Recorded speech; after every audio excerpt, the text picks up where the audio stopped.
Nous sommes en novembre 2025. Aujourd'hui, nous allons prospecter sur notre spot préféré. Il nous reste encore quelques jours avant que la saison d'orpaillage de loisirs se termine, il faudra alors patienter jusqu'au 16 mai 2026 pour chercher à nouveau de l'or dans la rivière. Le mois dernier, la 16 était en crue pendant une semaine, et à l'endroit où nous nous trouvons, il y avait plusieurs mètres d'eau. Nous allons donc voir si pendant cette montée des eaux, il y a eu de nouveaux dépôts de sédiments dans les creux du bedrock. Nous avions bien nettoyé les pièges naturels à paillettes, et il est possible qu'ils soient à nouveau remplis de sable et d'or. En tout cas moi j'y crois. On va faire un premier test ici, avec plusieurs litres de sable. Quand il n'y a que du sable, c'est intéressant, tu peux faire une bâtée en quelques minutes. En plus, on reconnaît facilement tous les endroits qu'on avait nettoyés la dernière fois. Je me souviens qu'il y avait plusieurs bâtées à plus de 100 paillettes. C'était super, tous ces points dorés qui brillaient au fond du pan.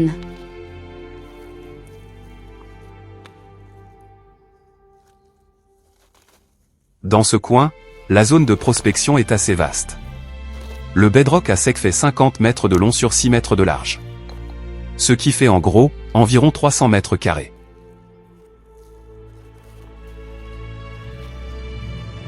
On est venu ici plusieurs fois, et je vois qu'il y a encore pas mal d'endroits où tu n'as pas encore gratté le sable. C'est pas grave, les paillettes ne s'échappent pas. Elles attendent tranquillement que je vienne les chercher.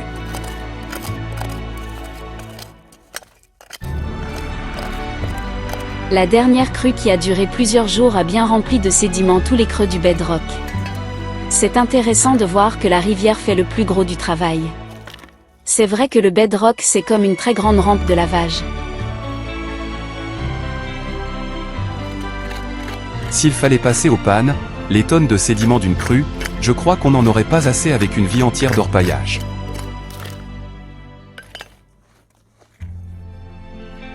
Surtout avec seulement 3 litres de sable à chaque bâtée. Tu sais, en novembre c'est bien de connaître une zone de prospection au sec. On ne voit pas beaucoup d'orpailleurs en cette saison, même si on a le droit d'orpailler jusqu'à la fin du mois. En novembre, il commence quand même à faire un peu frais. On ne peut tout de même pas s'amuser à patauger dans l'eau glacée. C'est vrai. C'est pour ça qu'on est obligé de manier le pan en étant en dehors de l'eau. Du coup on est beaucoup moins efficace, et on fait surtout des tests pour trouver de belles concentrations de paillettes. Dans le pan, il y a comme souvent quelques plombs de chasse.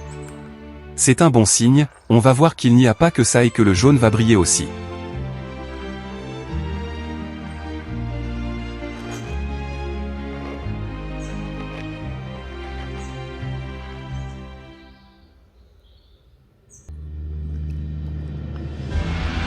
Voilà une bâtée à une seule main.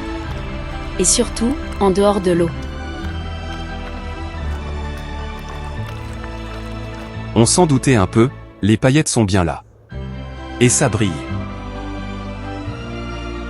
Voilà les paillettes trouvées au cours de cette sortie. Et comme à chaque fois, une macro des plus belles.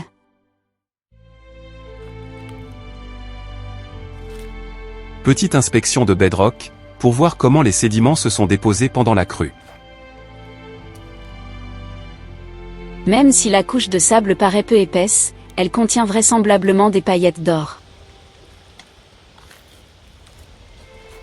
On va prélever quelques échantillons, pour vérifier la présence du métal précieux.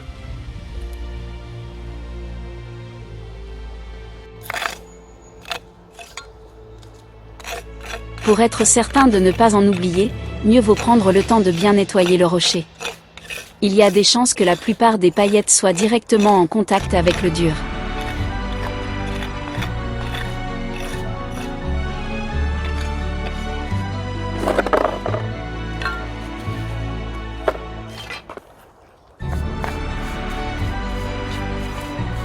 Rien de mieux qu'un gros pinceau pour faire un bon nettoyage. C'est un peu long, mais ça vaut le coup.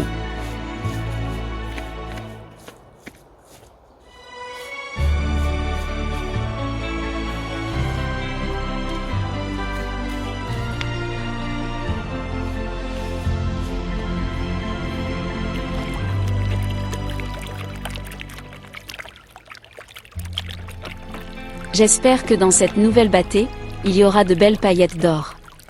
En tout cas, moi j'y crois. Je sais que tu as souvent le nez creux, et que tes intuitions t'amènent à chercher au bon endroit.